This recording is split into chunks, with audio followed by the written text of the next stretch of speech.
Welcome back to the Dress and Gown CEO, where we are real, raw, and authentic. And today I want to talk to you about something that honestly scared me a lot. On Monday, we dropped our prices, not as a sale, but permanently. And look, I know what some of you are thinking because I thought it too.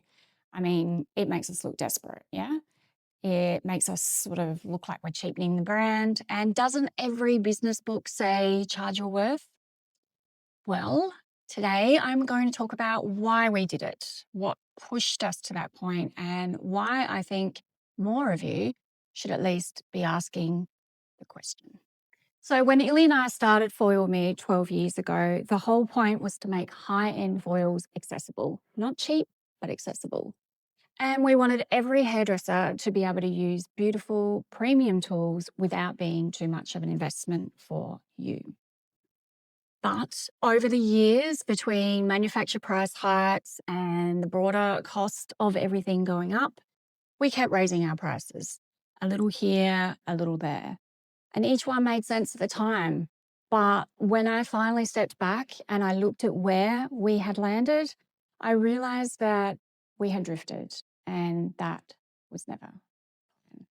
The feedback confirmed it. Our community was telling us, our wholesale partners were telling us, I mean, not in a dramatic way, but just gradually, like invoices were getting smaller, customers were ordering less on their website, conversations where hairdressers would say, I love your foils, but, and then they would trail off.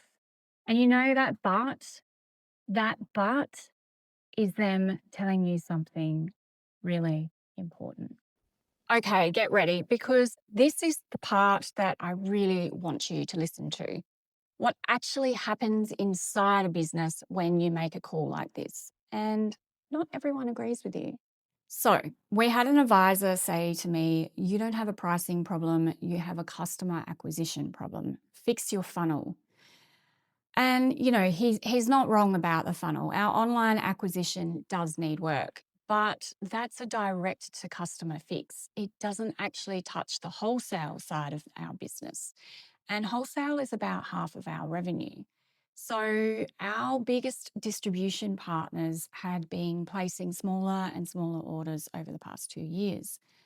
That is not a funnel problem. That's a price problem. And when one of our longest standing partners, someone we've actually worked with for close to a decade, tells you that your prices are too high and they're about to bring in a competitor to fill the gap, whilst at the same time you are having those exact same thoughts about drifting away from our why, I listened.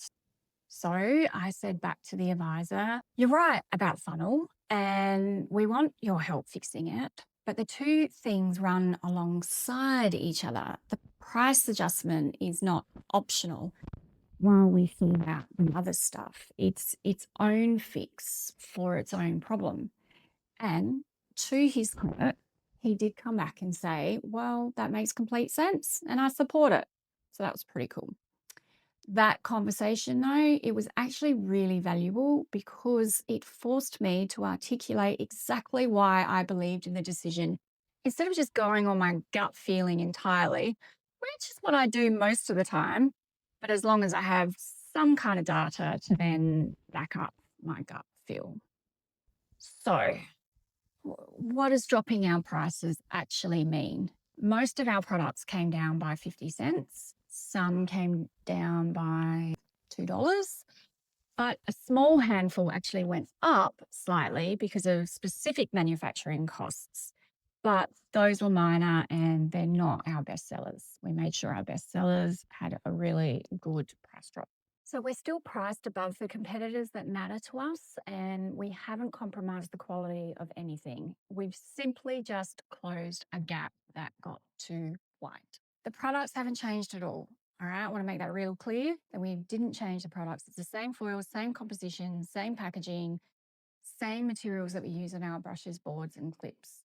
And on our side of things, we have spent months and months and months restructuring and negotiating better pricing with our suppliers at higher quantities as well as we moved from a commercial office to a home one so we could absorb as much of the margin shift as possible. So I want to make it really clear, this wasn't a panic move, it was planned. But I'm going to be real with you because that's what this podcast is all about, right? This decision really scares me. It scares me because we may make less profit per unit and the volume won't follow. It scares me that potential investors may look at the lower prices and see a brand going backwards instead of forwards. And it scares me that we don't win back the customers we may have lost. But the thing is, the thing that scares me more than all of that is becoming a brand that's known for being expensive rather than being known for being good. Because there are brands out there that sell for less than us, and they can do that. They really can, because their quality is, quite frankly, pretty shit. But I also never want the price to be a reason that a hairdresser can't use our products. That was the whole point of starting Foil Me back in 2014. So I'm not looking at what we make on one order. I'm looking at what a hairdresser is worth to us over the years. And getting someone back into the range with a fairer price pays for itself over and over. It's a lot less expensive than trying to win them back later. If you own a salon or if you run any kind of business, here's what I'd ask you to do this week. Sit down and actually look at your pricing. Ask yourself, did I set these prices based on the value that I deliver, or did I set them because costs went up and I just passed it on? Because those are two very different things. One is strategy, the other is reacting.